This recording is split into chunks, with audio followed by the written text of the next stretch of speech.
So why don't we get started? And as usual, we'll start by just going around the virtual room so that people can briefly just say your name and where you're from. We'll do a little bit of news from around the hubs and other hub-related news. And then we have Laura Christensen here from Renzi to talk about Impact, which is a tool they're developing there. So why don't I just start by giving people a chance to just say who they are and where they're from. And I'll just go around my Zoom screen here, starting with Alfonso. Hi, everybody. This is Alfonso Torres from Utah State University. And Renzi Da Vinci, I'm not going to do your name just right, but if you could introduce yourself.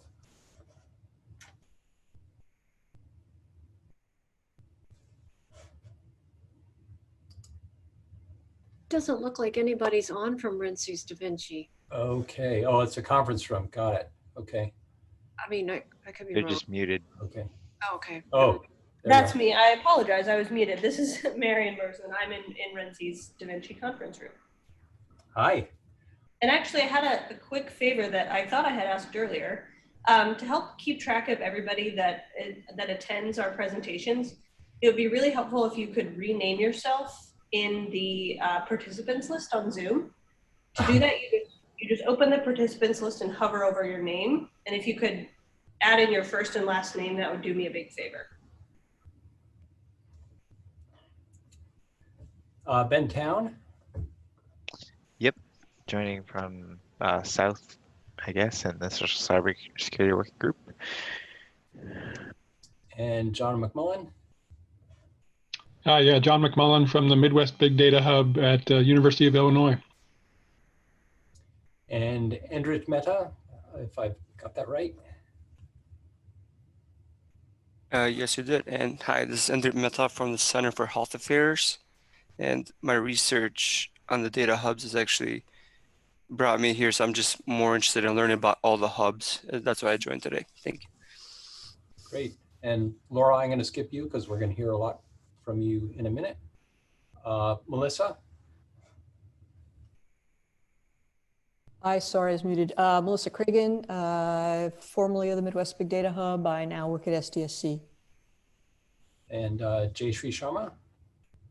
Jayshree Sharma from George Mason University. I'm here because I saw this Impact Toolkit and I want to learn more about it. Jim? Jim Morgan Busch, Director of Research Computing at the University of Minnesota, and also a co-chair of the CI Working Group and a co-PI on the Midwest Big Data Hub. Excuse me. And we'll do the other Jim, M. Hi, it's Jim Myers. I'm independent, but working with a bunch of groups working with Dataverse and Clouder, so data-related things that have ties to impact. And Chuming Chen? Data Science Institute, University of Delaware. And Jay Yang? Jay Yin from Global Cybersecurity Institute at Rochester Institute of Technology. Thank you. And let's see, there's one other person on the phone with a 319 area code. Is that someone dialed in with their screen or one more person? Hi, my name is Lisa Spellman. I'm with SAE-ITC and just very interested in this initiative, and so not able to join by Zoom, so listening in. Great. And John, this is Florence Hudson. Maybe you can't see my name. Is it? Oh, you were in the upper left. Sorry, Florence. Go for it. Okay, that's okay. This is Florence Hudson, and I'm a special advisor for the Northeast Big Data Innovation Hub, and I also work for the NSF Cybersecurity Center of Excellence at Indiana University, so I'm involved with the Midwest and actually all the hubs. And is there anyone else that I missed? Florence, I think your name looks different because you have your video on and a piece of black tape over it. Oh, good point. Yeah. Oh, it looks different. Okay, I'll turn off my video.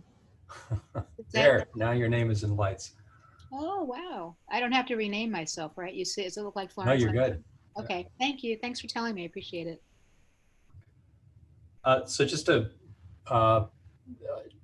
just a couple of things from News Around the Hubs. Christine Kirkpatrick, who can't be here today from the West Hub, asked us to mention that the West Hub is seeking community input through an open to all online survey, which I will put in the chat window. So anyone who's okay responding to that would be much appreciated. And the first 500 respondents get swag. So that's an incentive. So the oops, wrong link, but I'll get there.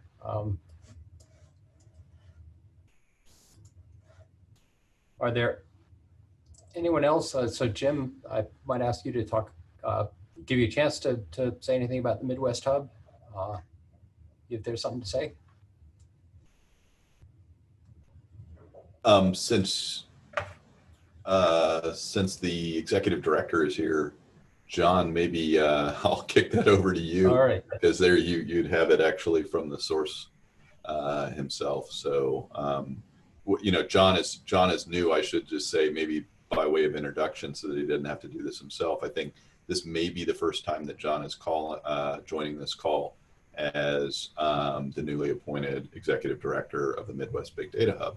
So I think that's true, and that's certainly welcome news that we have new leadership, and that he's doing a great job in terms of getting all the various activities that the Midwest Big Data Hub is doing organized and together. So with that perhaps introduction, maybe John, if you wanted to jump in and give any updates in terms of specifically what the Midwest Big Data Hub is up to.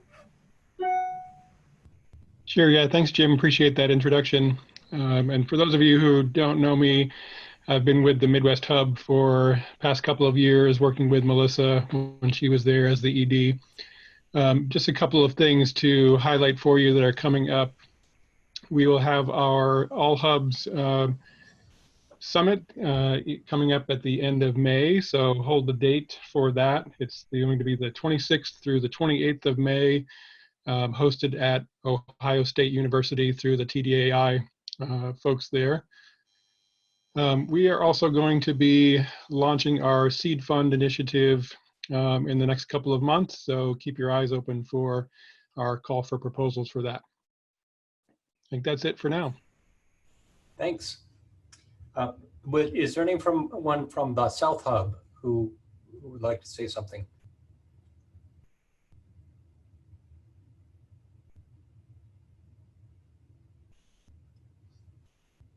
Hearing none, I might pass the baton to Florence from the Northeast Hub. Sorry, I was muted. Yeah, we nothing in particular to report. We're looking forward to the All Hubs effort. And one thing we are doing is we're kicking off the discussion, I think, with all the hubs about the marketing activity, marketing and communication. So I'm going to be interviewed for that to see how we can help with that. So if any of you have specific thoughts on that, feel free to send me an email. Or if you don't know my email, I can stick it in the chat. Just chat me up here on this as we look at how we can enhance the marketing communications effort for all of our hub work. Thank you. And I may have missed, but I don't think I see anyone from the West Hub. But if now would be the time to speak up if you're there. Well, that would be Melissa. She's at SDSC, so she's in the West Hub now. Well, I think of Melissa as Florida bound. So Melissa, is there anything you can say about the West Hub today? No, I think Christine passed on. I mean, let's see. We've got a number of fair-related activities going on through the SDSC office. I can't give you updates on the West Hub as a whole. I think that the survey is probably the most important general announcement there. And otherwise, from the SDSC office, we'll be leading a number of FAIR-related activities that'll be part of our West Hub grant for this year and next year. So that's probably it. Okay. The next thing we're going to talk briefly about is the Open Storage Network, which is budding nationwide infrastructure aimed at making scientific data more easily accessible to the research community. Really in a couple of different modes. There are now data sets that are just hard to make visible because they're so large and so difficult to move. There are also many long-tail data sets which are small but belong to institutions that don't have the resources to make kind of a public repository readily visible. We're at an exciting time in a few different dimensions for the Open Storage Network as the OSN is filling with data from close to a half a dozen kind of early adopters are moving data in and making it available to people. At the risk of taking you by surprise, Melissa, since you're leading the use case effort, I might ask you to give just a few examples of the early users. Yeah, sure. Thanks, John. Happy to do that.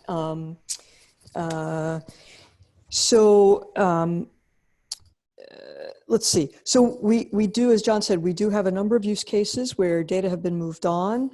Just to give a couple of examples, the Midwest Hub, part of the work at the Illinois, for the Illinois team of OSN, was that the Midwest Hub was also engaged in some additional ways, and that was to help drive some new use cases related specifically to data for machine learning applications. We ran across, at NCSA, ran across a group of, in one of the cancer research centers at Illinois, who had developed an important and highly annotated data set of infrared images related to cancer.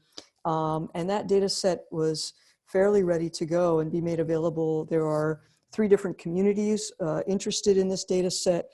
And so the data are now available. It's about 10 terabytes or so of data. They're now available through the OSN and serving both the infrared imaging community, which is a fairly small community, but also then clinical and computational biomedical researchers in the cancer space.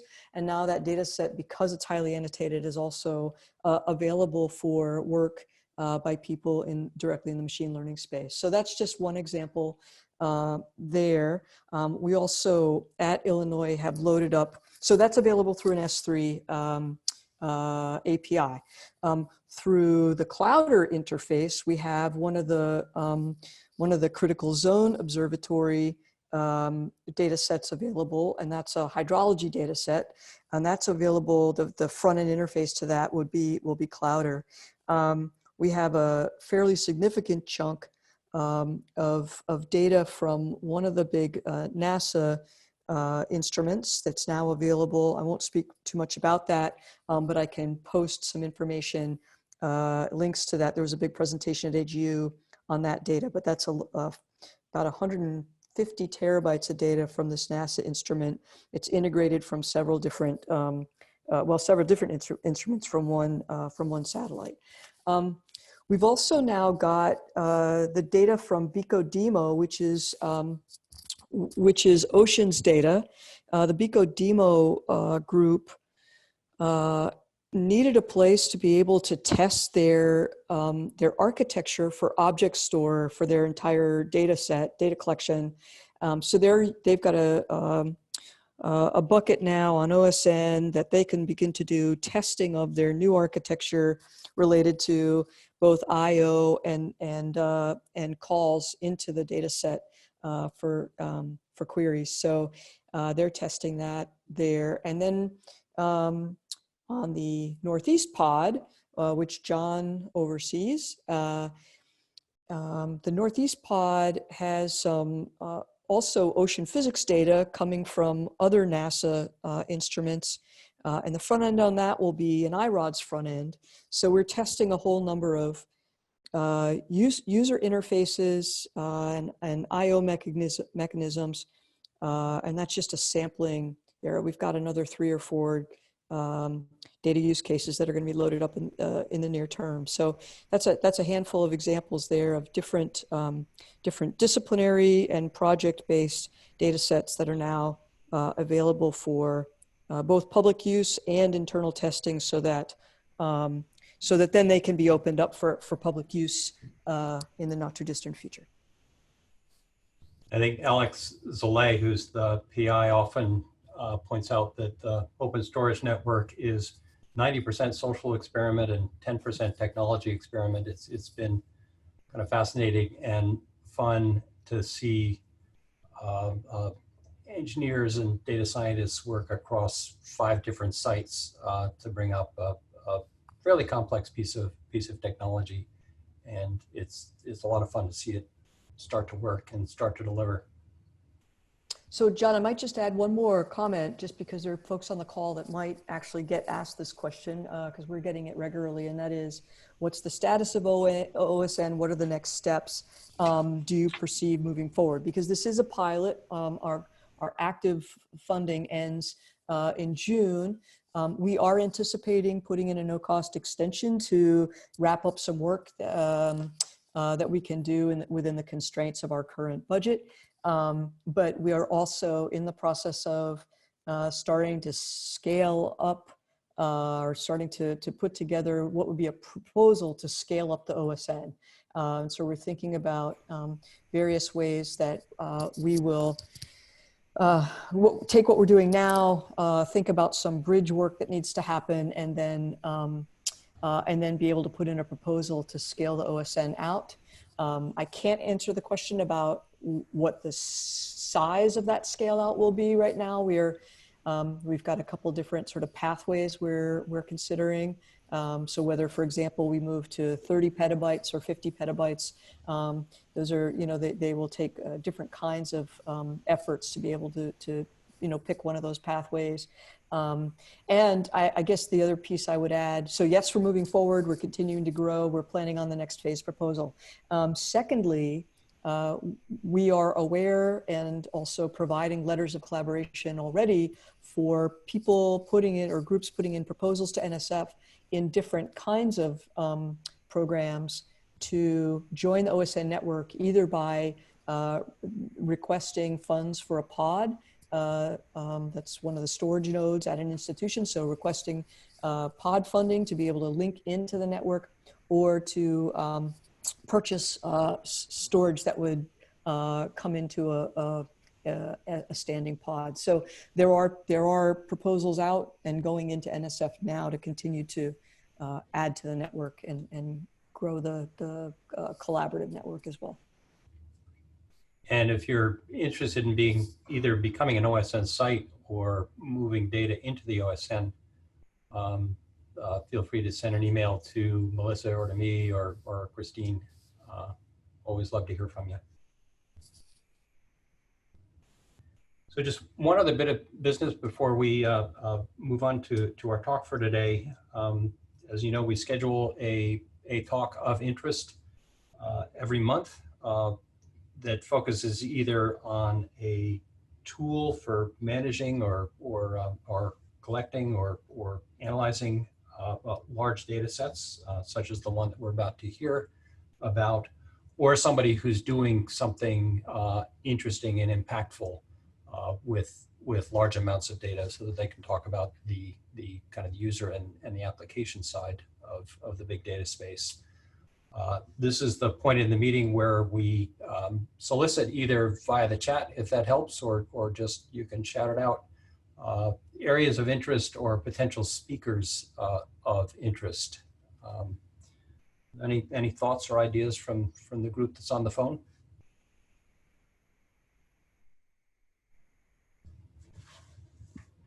And John, you said this is for the March call? pretty much let's see, we stand down during the summer, but this could be March, April, May, or June. We actually have April and May presenters on the calendar at this point, so it's really just March that's open. Oh, thank you for, that's why you're on the call. Thank you for correcting. You're welcome. So one thought, and we have to see where we are on it, is that Trusted CI, the NSF Cybersecurity Center of Excellence, which I also work for, is working with the 4 big data hubs to create a Trustworthy Data working group. And we had the kickoff call, I think like on Monday. And we're putting together a survey vehicle that we will send out, hopefully through the hubs, to science projects, like some of y'all on the phone, to answer questions about what are some of the, the concerns you have about keeping your data trustworthy. What are some of the challenges? What are some of the, practices you have on what you're doing? What help do you wish you still had? So we're hoping we can get it ready to send out in March, the survey. So I could ask Jim Basney if he thinks it would be interesting to talk about it on the March 6th call. Go for it. Okay. Any other thoughts or ideas?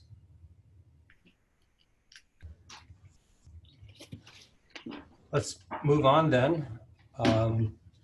Laura Christofferson is presenting on behalf of Ilya Baldwin on the Impact Project, Infrastructure for Privacy-Assisted Computations. I'm personally taken by this project in that there are so many security and sensitive data-oriented projects that focus on protecting the data, and so few that work on making it straightforward to protect the data and manage access. So this is at least to me a pretty fun talk, and I will not attempt to steal any thunder whatsoever. I'll just hand the mic over to Laura. Hi. I just want to thank you all for having me, and give Ilya's apologies for not being able to be here. I spoke with him to see how he wanted me to present this information to you, and I asked Marian to send out those links earlier. I don't know if any of you had a chance to look at them, but Ilya wants me to have you guys look at the video that we've created. It's an animation. It's a non-technical introduction to Impact. So I will show you the video.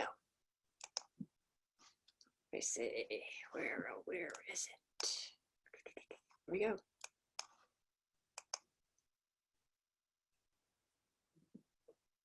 And researchers today face many challenges largely around complying with various policies and requirements on data access and use. This is most especially the case for research projects using sensitive data.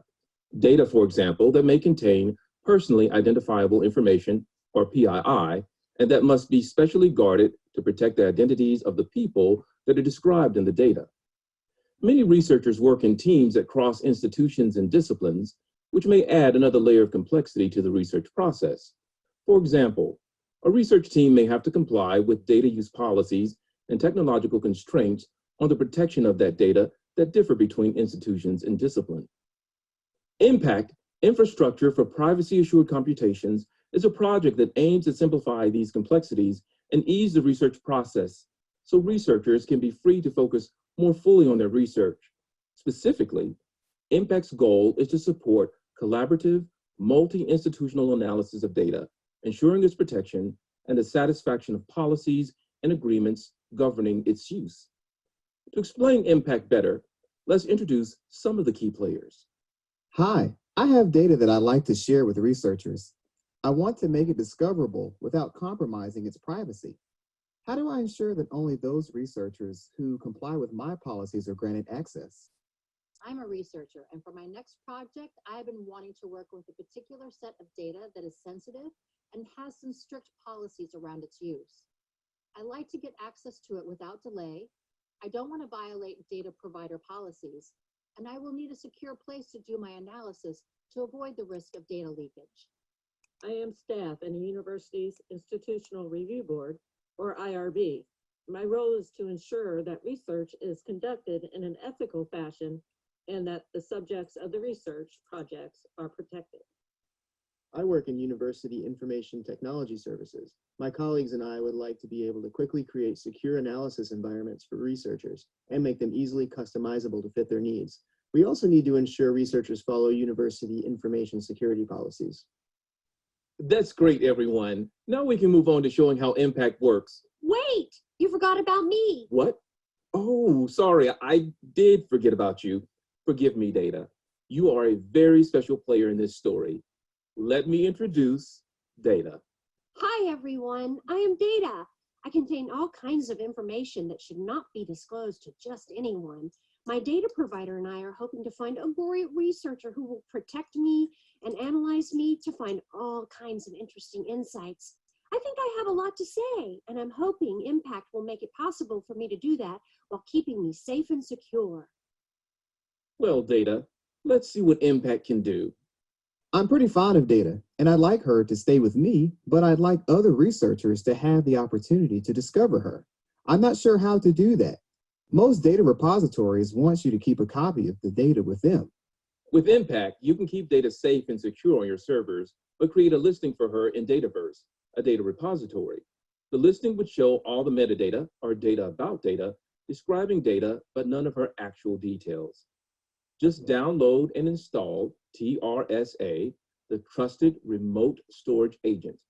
It will index data, harvesting any metadata, and create that listing for you on Dataverse. All the while, data will be safe and sound with you, data provider. I also have some policies on how I would like a researcher to use data. If they can satisfy these policies, then I will consider releasing data to them. For example, the researcher I trust with data must agree not to share her with anyone else. And that's where I come in, data provider. I am the notary service in Impact. I work with you to store all your policies and keep an audit trail of what all the different players in the story need to do to satisfy their agreements. For example, if you want a policy that states researchers shouldn't share data with others, you can register that with me.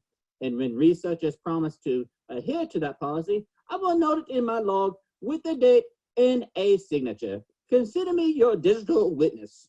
So I get to see a list of all of my policies and verify if they've been attested to before I agree to release data?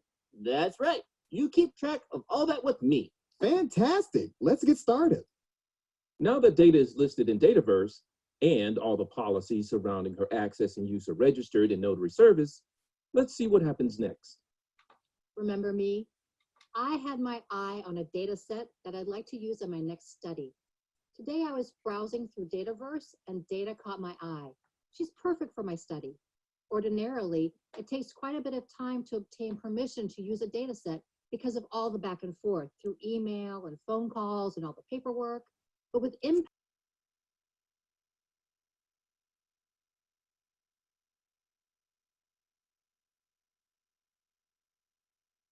I think we lost the audio from the video. You must There we satisfy go. these policies so that her data provider will feel comfortable releasing her to you. You can formalize your agreement to those policies with me. Wait a moment, please. I have a part to play in this as well. I need to make sure that the researcher submits a proposal to my office outlining her intentions with data. Data contains some sensitive information, and I need to be part of ensuring she is adequately protected. Of course, IOB, we can list your requirements as well and keep track when the researcher submits the proposal and when you have made your determination. I'm sure the data provider will be interested to track that process on his end as well.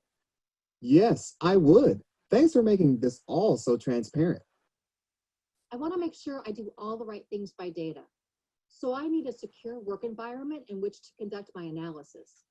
I don't want any of data to leak out and be used in ways I haven't agreed to. That's where I come in. I need to create a protected data enclave for you to work in. It's kind of like a virtual fortress. It's something you promised in the IRB proposal and something that will make data provider feel more comfortable with sharing data with you. A protected data enclave? That's a mouthful. What is a protected data enclave really? Well, it's a remote desktop presented to you on your computer through a browser window. It's invisible to others on the internet. Access is restricted to you and only those collaborators that have been approved through the notary service, and login is encrypted. Any analysis software I install in the enclave will have been rigorously tested to ensure it doesn't make the enclave vulnerable to attack. Wow, that sounds perfect. Nice and cozy, right, Data? Yep, that sounds good to me. I'd like to use RStudio and MATLAB. That okay? We'll get it ready for you. And be sure to sign off on your work when you're done. Absolutely. Well, Data, it looks like everything is up to snuff. Everything is in place for your safe and secure transfer to the Enclave. Are you ready to go? Are we sure I will be well guarded?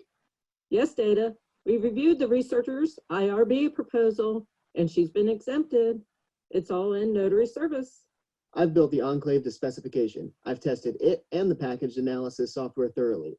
You are not at risk as far as I'm concerned, and I've attested to that fact in notary service. Data, I've done my part as well. I've signed off on all my promises in notary service. I'm excited to analyze you and see what we can learn together. Great! So, you ready to go, Data? Yes, I'm ready. Okay, Data. Remember, you'll always be with me on my servers, but now a well-guarded copy of you will exist in the Enclave with the researcher. Good luck! Thanks, everyone. Now to sum up, Impact strives to give researchers, data providers, ethic boards, and infrastructure providers automated discovery workflow, compliance tracking, rapid creation of secure infrastructure, and federated identity management. For more information, visit cyberimpact.us.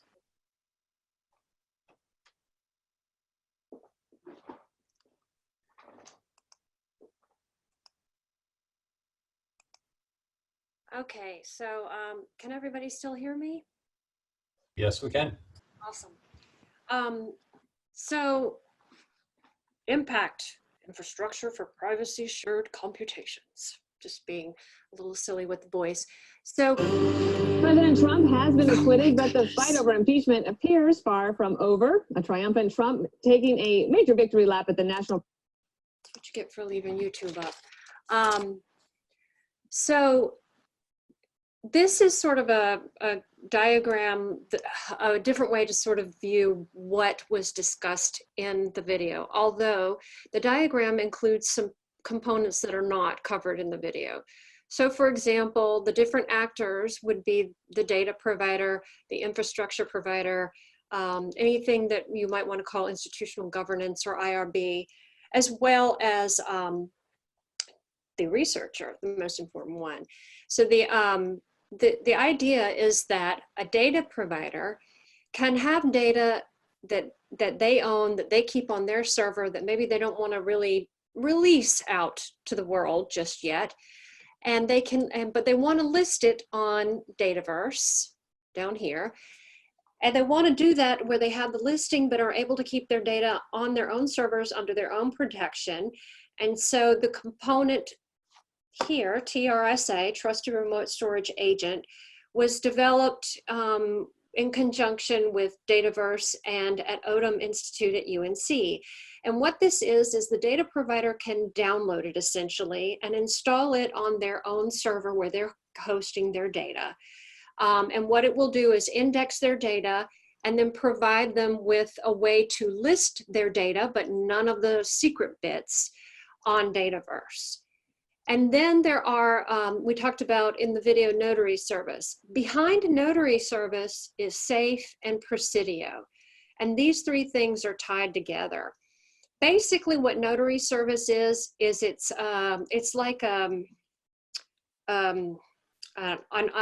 auditor or a notary service, where it basically keeps track of everything that's going on in this larger system. So for example, the data provider may have policies about how people can use his or her data.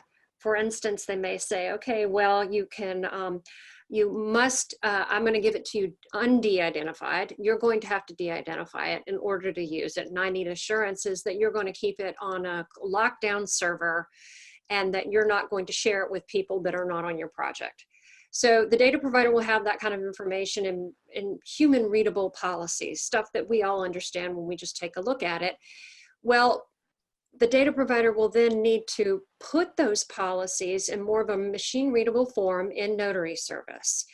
And there's more intricacies with that we can of course discuss offline if you're more interested in that. And then SAFE is this logic engine that sits behind Notary Service. And what it does is it helps sort of manage the way that Notary Service governs the approval or attestation to the various policies that the data provider may set up. Presidio, and the reason a wall was chosen is because that's exactly what it is. It's like a gatekeeper, and it ultimately determines whether or not a person can have access to the data provider's data.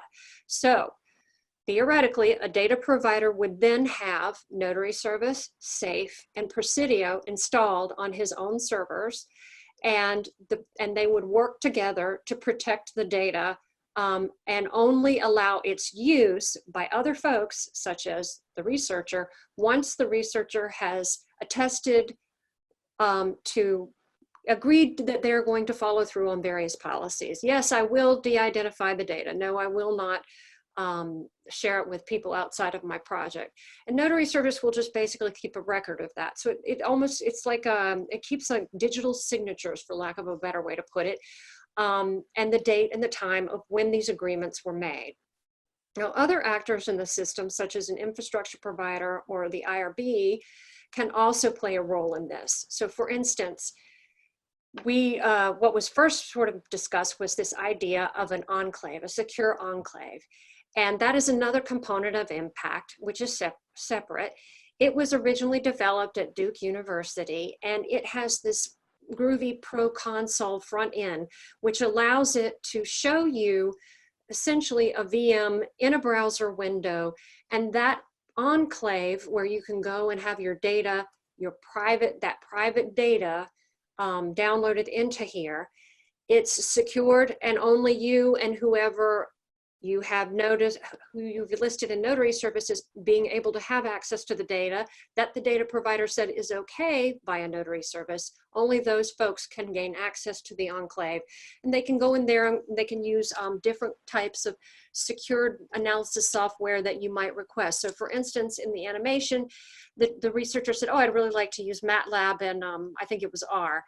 So if you wanted that, part of this, the impact process is that those kinds of analysis software would be securely packaged and then made available in the infrastructure in this enclave for you to then use and with the data and to conduct your research. And the whole point of this is to keep any data from exfiltrating in ways you did not want. And then, of course, there's, the infrastructure provider might be the one that then says, oh, okay, I created this enclave to specification. Whatever those specifications were might have been laid out by the data provider, such as that it needs to be password protected. It needs to, login needs to be encrypted. You've got to use this, that, or the other, and so forth and so on. So the infrastructure provider can go into Notary Service and say, okay, for this project, and this can be like an IT person at your university, or it could even be a cloud service provider, somebody like Amazon. Okay, I went in and I created this enclave, and I've made it according to the specifications of the data provider as set down in the policies that are in Notary Service. IRB can then say, okay, I've gone into Notary Service, and I see that I need to look at the IRB proposal, and which is basically a set of policies that the researcher will have agreed to. So those can be listed in Notary Service, and they can say, yes, I've reviewed this, I've exempted this person, let's say, and so they may move forward with their research. So, no, it's not moving. There we go. So Ilya wanted me to point out that this is, it's like cafeteria style. So for instance, the first thing is the Pro Console, the Enclave. That's one piece, and it provides protected, a a location, a virtual location for folks to conduct protected data analysis. Then there is this piece, which I said these three go together, Notary, ServiceSafe, and Presidio.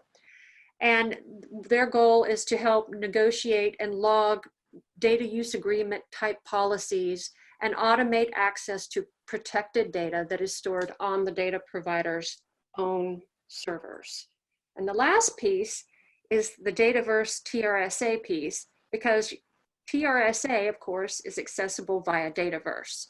What this does is allows you to have a nice, secure way to list your data and offer it up for discovery. So I'm going to stop there and see if any of this was unclear. Please ask me questions if any of it did not make sense. I think it's very interesting. This is Florence. Is it available now? Yeah, and actually, I'm glad you asked that, because one of the reasons why I think Shannon had asked if we would be interested in talking to you all is because we would really love to get some early adopters who will give us feedback, who will use it and implement it and say, I don't like this piece, but this piece works real well for us.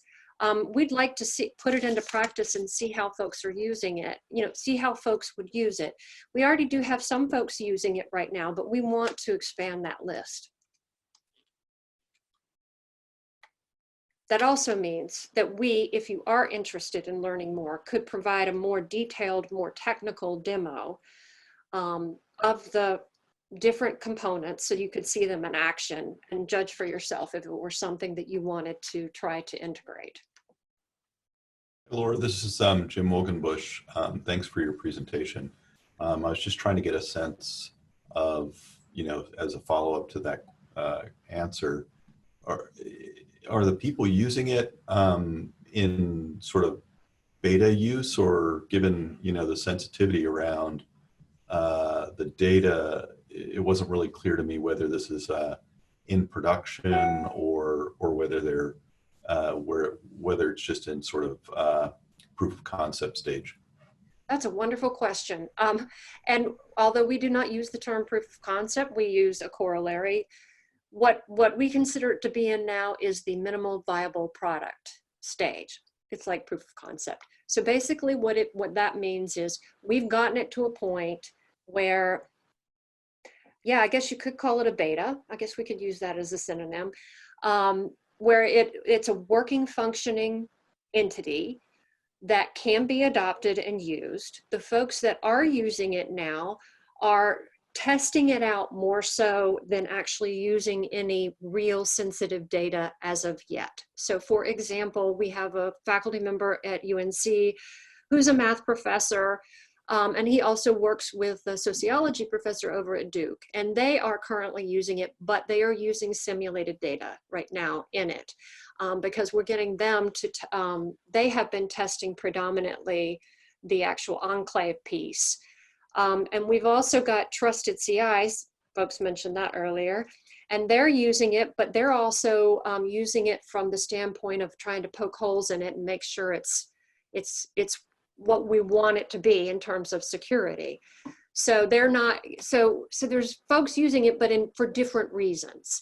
And we'd love to have other folks. We're talking to Research Computing at UNC about them possibly offering a use, and John Crabtree, who is one of the PIs on the project for ODM. So he's in charge of the TRSA and Dataverse, and he couldn't be here today either.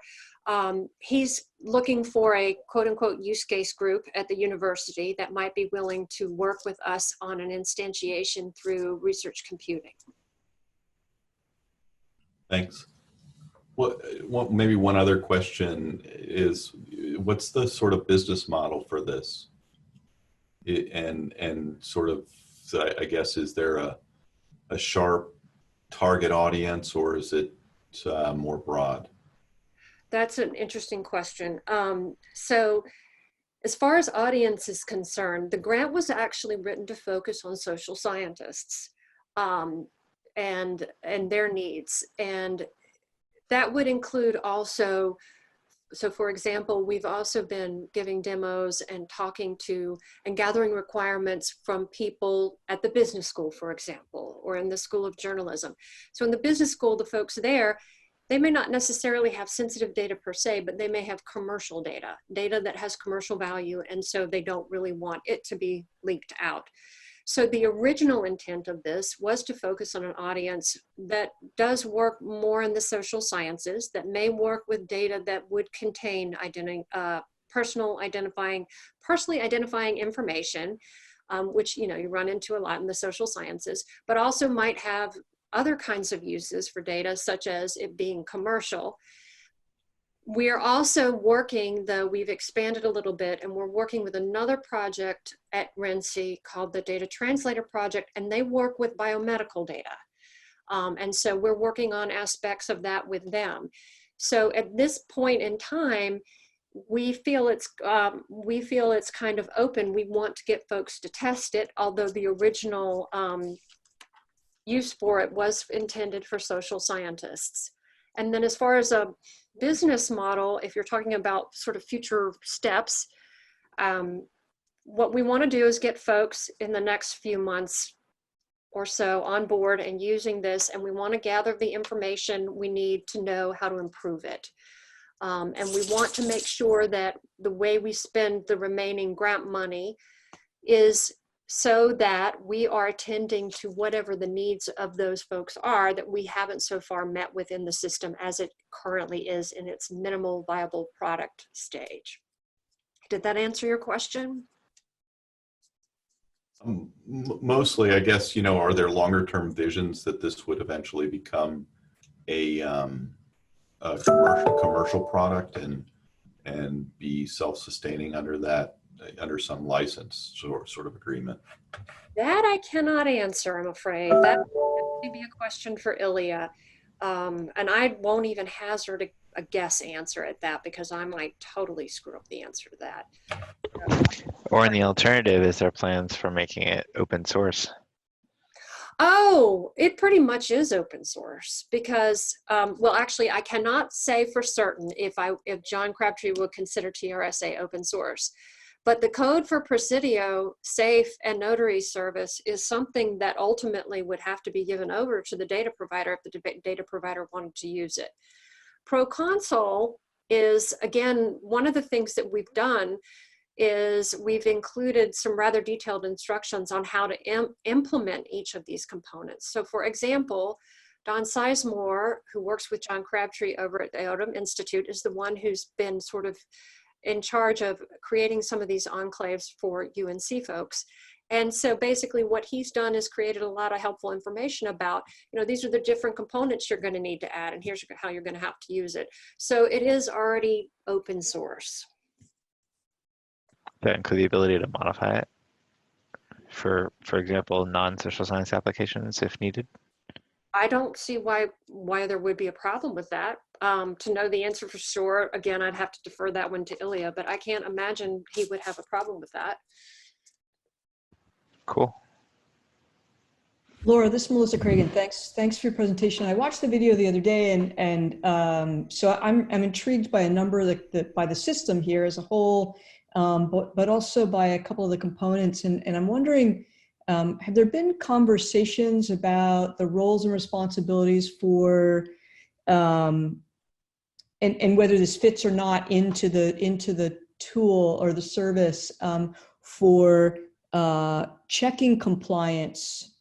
So who's responsible for actually, the notary service holds the data user signature. But are there discussions happening about who has access to that notary service to check compliance and things like that? Yeah, that's a very good question. And that is one of the things that makes this rather complex, is because the goal is to make something like notary service that can then be useful and streamline the process and make it more automated for all of the different actors.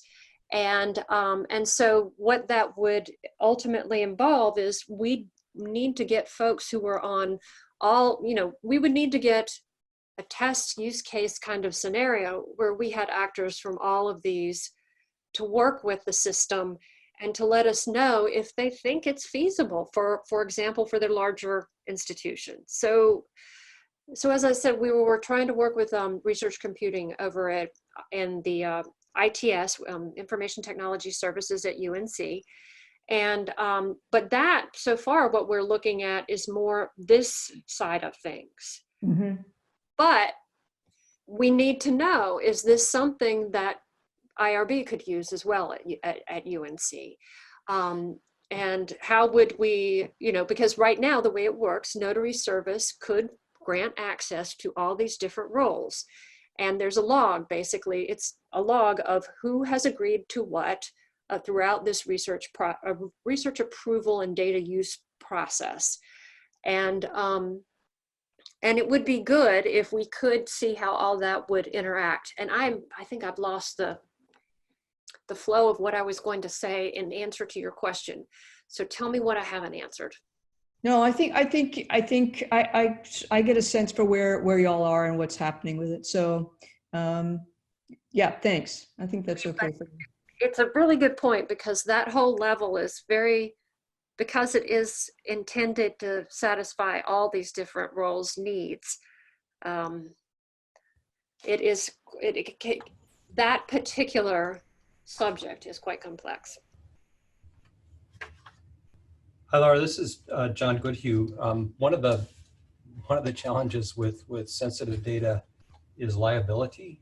And I'm guessing you thought through kind of the liability exposures for someone who's operating either a service like this in total or one of the components. I'd be curious to hear how you're thinking about it. That's also a good question. Very similar. I was also thinking about that when I was trying to answer the earlier question. So what notary service does is notary service basically keeps a log or a record of all the agreements made, and the date and the time and who agreed to what. But it doesn't actually provide any means for, let's say, the data provider to then find out if the researcher has actually de-identified the data, to use the example I was using before. So it's based on a trust system. Basically, the researcher agrees that he will de-identify the data, and he makes that agreement in notary service, and then the data provider releases it based on trusting that the researcher will actually do what the researcher says in notary service. The advantage of notary service, because that seems like, well, we're in the same boat we were before. The advantage of notary service is that it is a digital record. You now have a record that says the researcher agreed to this. So if the researcher flakes out on this, the data provider can at least say, look, here it is in notary service. This is what you agreed to. You are now breaching what you said earlier you would do. But yeah, if you wanted to add more of a stronger consequence sort of aspect to it, more at the organizational level, the institution level, that would probably need to be a policy decision among the institution's policymakers on how you would want to enforce anything. Did that answer your question? Let's see. I'll answer by saying we are close to the top of the hour, so I'll stop there. And I was wondering, Marian, whether you might just say a little bit about the first. Thank you. I was looking forward to this, and it's just a remarkable thing that you're doing. So I'll leave you with that. And Marian, could you spend just a minute talking about upcoming presentations? Oh, can I say one thing before I go? You certainly may. Please let Marian know if you are interested in either having a more detailed, more technical demo that will go through all the different components and explain what you would need to set them up and try them out. And let her also know if you're interested in trying any of this we would love to talk with any of you more about how we can make this useful for you. That's all I have. Thanks. Good. And Marian, the link that you sent me gives me one of those sad faces. So I'm gonna ask whether you might just do a quick review of what's coming up.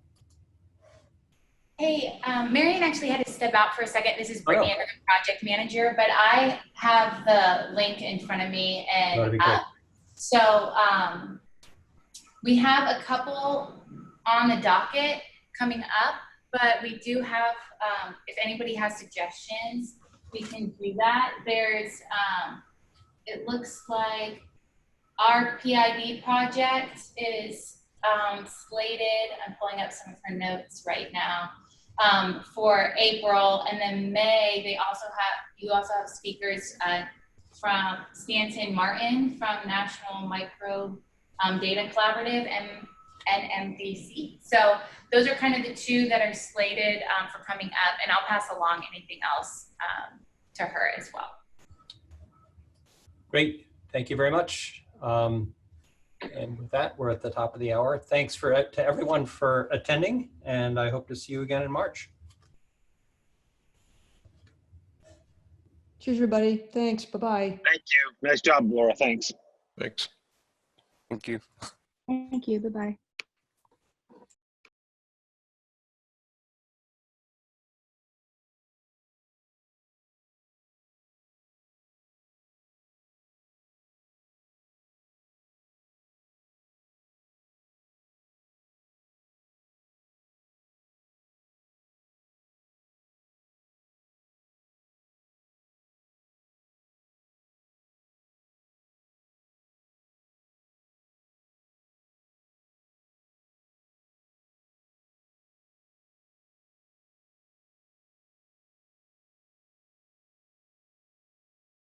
Hi, Lisa. Looks like we're the only ones left on the call at this point.